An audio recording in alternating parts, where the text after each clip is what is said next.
kelas 5D. Di sini saya akan menjelaskan tentang pengembangan komponen evaluasi dalam kurikulum. Selamat menyaksikan.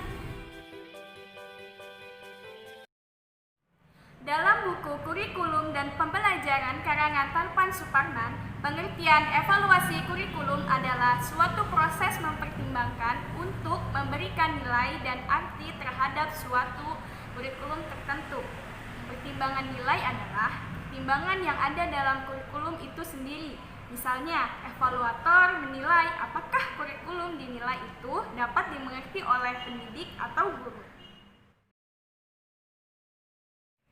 Saya telah mengutip dari buku Ina Sanjaya dengan judul buku Kurikulum dan Pembelajaran. Ada beberapa fungsi evaluasi kurikulum, yakni 1. Evaluasi merupakan alat yang penting sebagai umpan balik bagi siswa. 2.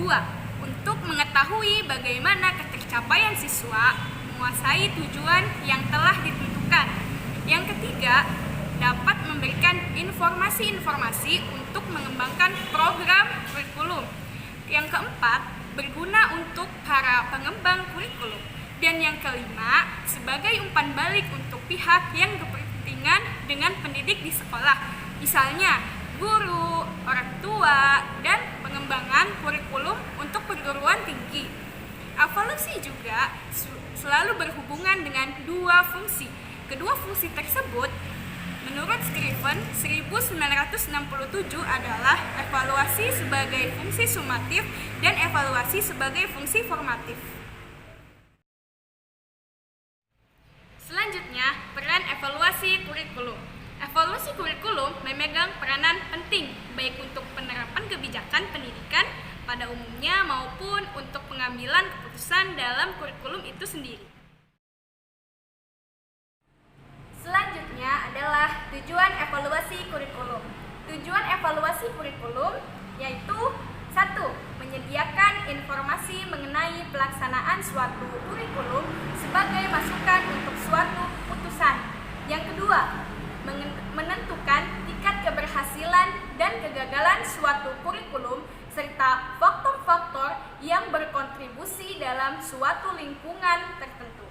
Yang ketiga, mengembangkan berbagai alternatif pemecahan masalah yang dapat digunakan dalam upaya perbaikan kurikulum.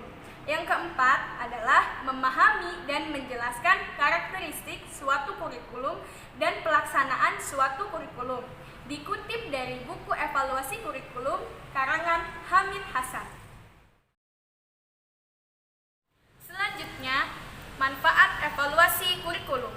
Evaluasi akan memberikan manfaat bagi pihak-pihak yang terkait dengan pembelajaran seperti peserta didik, guru, dan kepala sekolah. Bagi peserta didik, mengetahui tingkat pencapaian tujuan pembelajaran, misalnya memuaskan atau tidak memuaskan. Bagi guru, pertama, mendeteksi peserta didik yang telah dan belum menguasai tujuan. Contohnya, melanjutkan remedial atau pengayaan. Yang kedua, ketetapan materi yang diberikan, misalnya jenis, lingkup, tingkat kesulitan, dan lain-lain. Dan yang terakhir, ketetapan metode yang digunakan. Dan bagi sekolah, pertama, hasil belajar cermin kualitas sekolah. Kedua, membuat program sekolah. Ketiga, pemenuhan standar. Selanjutnya ada jenis-jenis evaluasi kurikulum. Zainal Arifin menjelaskan jenis-jenis evaluasi kurikulum dengan judul bukunya yaitu Konsep dan Model Pengembangan Kurikulum. Ia menjelaskan ada 5 jenis evaluasi kurikulum. 1. Yaitu evaluasi perencanaan dan pengembangan. Hasil evaluasi ini sangat diperlukan untuk mendesain kurikulum. Sasaran utamanya adalah memberikan tahap awal dalam penyusunan kurikulum. Yang kedua, ada evaluasi monitoring. Evaluasi ini untuk memeriksa apakah kurikulum mencapai sasaran secara efektif dan apakah kurikulum terlaksana sebagaimana mestinya. Dan yang ketiga, ada evaluasi dampak. Evaluasi ini untuk mengetahui dampak yang ditimbulkan oleh suatu kurikulum. Yang keempat, yaitu ada evaluasi efisiensi.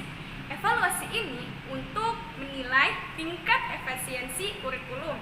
Dan yang terakhir yaitu ada evaluasi program komprehensif. Nah, evaluasi ini untuk menilai kurikulum secara menyeluruh, mulai dari perencanaan, pengembangan, implementasi, dampak, dan tingkat efisiensi. Selanjutnya, saya akan memaparkan teknik penilaian evaluasi kurikulum. Teknik penilaian evaluasi ada dua, yaitu teknik tes dan teknik non-tes. Yang pertama ada teknik tes. Dalam buku dasar-dasar evaluasi pendidikan, tes yaitu alat pengukuran berupa pertanyaan, perintah, dan petunjuk yang ditunjukkan kepada siswa untuk mendapatkan responden sesuai dengan petunjuk itu. Ada dua fungsi yang dimiliki oleh teknik tes. Yang pertama yaitu sebagai alat pengukur terhadap peserta didik. Yang kedua ada alat pengukur keberhasilan program pengajaran. Dan selanjutnya teknik non-tes. Ada beberapa teknik non-tes, yaitu yang pertama skala bertingkat, yang kedua kuesioner.